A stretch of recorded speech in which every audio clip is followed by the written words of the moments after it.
Okay, so my name's Lauren and I work for the Wilberforce Trust. I've come to speak to you today about sight and hearing issues mainly, but I'll firstly give you an overview of the Wilberforce Trust. I apologise that I can't be there in person, but I'm full of cold and didn't want to spread all my germs. I have got Estelle by the side of me. She is new to our team, working as a volunteer coordinator. So part of her role will to go out and do some talks and be part of the outreach service. So it's good experience for her to watch what kind of things that I speak about, how I sell the trust, and just build her confidence that way. So I'm going to start with a brief overview, and if possible, I'll take questions at the end because otherwise I'll forget something, but that's likely going to happen anyway.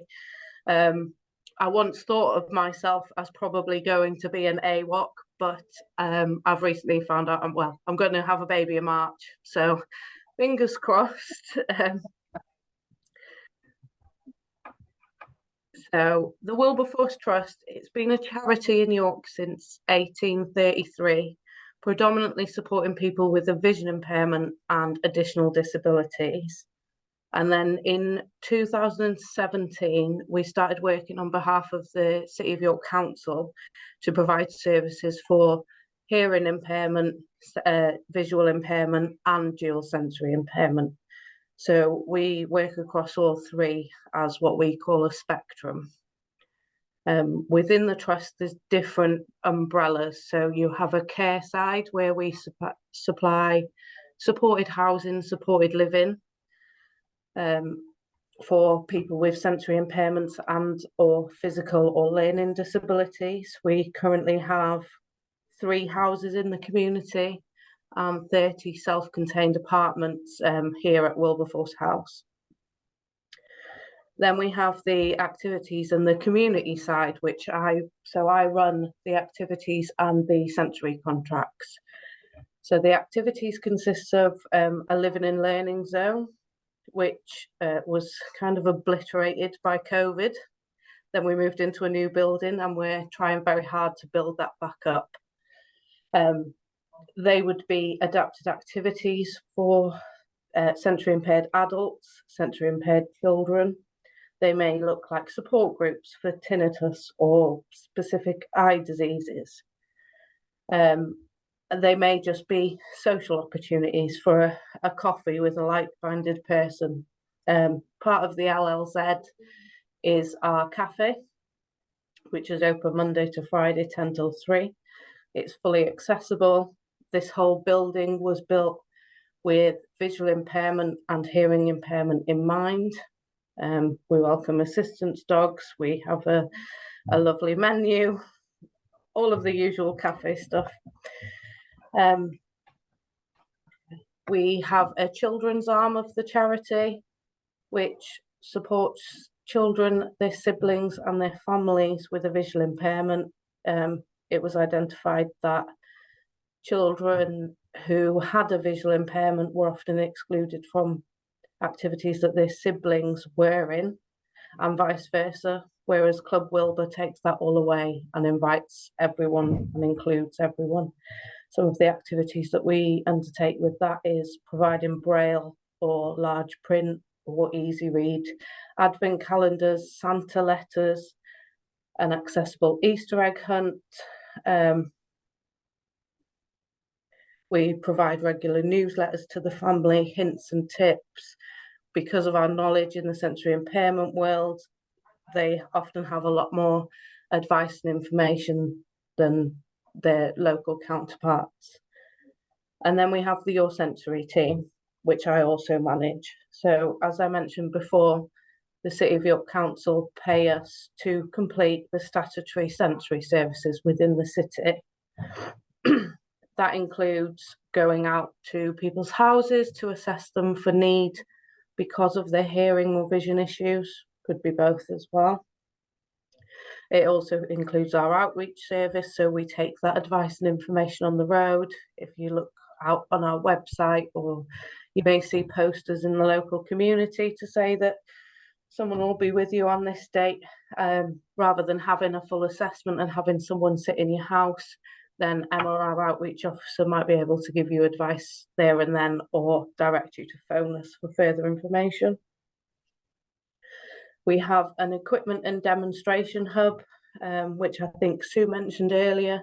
They may have been to the old one in Huntington, but we're now off Tadcaster Road and we have a brand new one. It's closed for reconstruction at the moment because something wasn't done right when the building was opened. But it should be fully functioning and up and running again by February. Again, that's open 10 till 3, Monday to Friday. You don't need an appointment. We have most pieces of equipment that help with daily living that you can demonstrate. We have a telly on the wall that we can plug a TV listener into, demonstrate how to make the best of having your TV settings adjusted for your hearing or your vision loss. We have, little trinkets that we've collected over the years, oven mitts and liquid level indicators and all manner of bits and pieces. What else do we have as the YorSensory team? I think that's about it, because any more I can take from questions. But to be eligible for our service in your home, you need to be a resident of York or pay your council tax to York. But we always say we can't express enough, because I know we have got out of area people on here or people just bordering York. Our equipment hub is open to anyone. You are welcome to ring us, you're welcome to drop in, you're welcome to email us, and we'll try and point you in the right direction. If you would prefer to just have something sort of problem solved in that afternoon, I can't hear on the telephone, okay, come and try one of these and we'll help you to buy it. That might be a better solution for you, but we work on choice and independence. Oh, I forgot, as part of the living and learning and activities team, obviously, is volunteers with the Stell sat next to me. So we're trying to build up our volunteering base as well, and especially trying to bring some lived experience into that to help our work.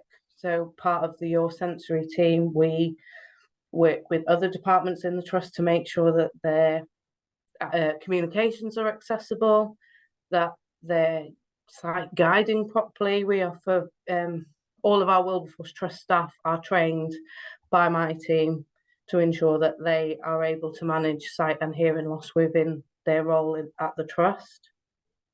And we also offer that out externally as well.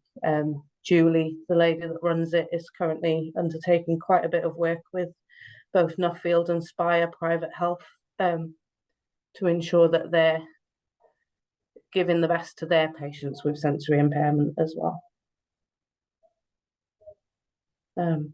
I think that's about it. I'm exhausted. How do we contact you?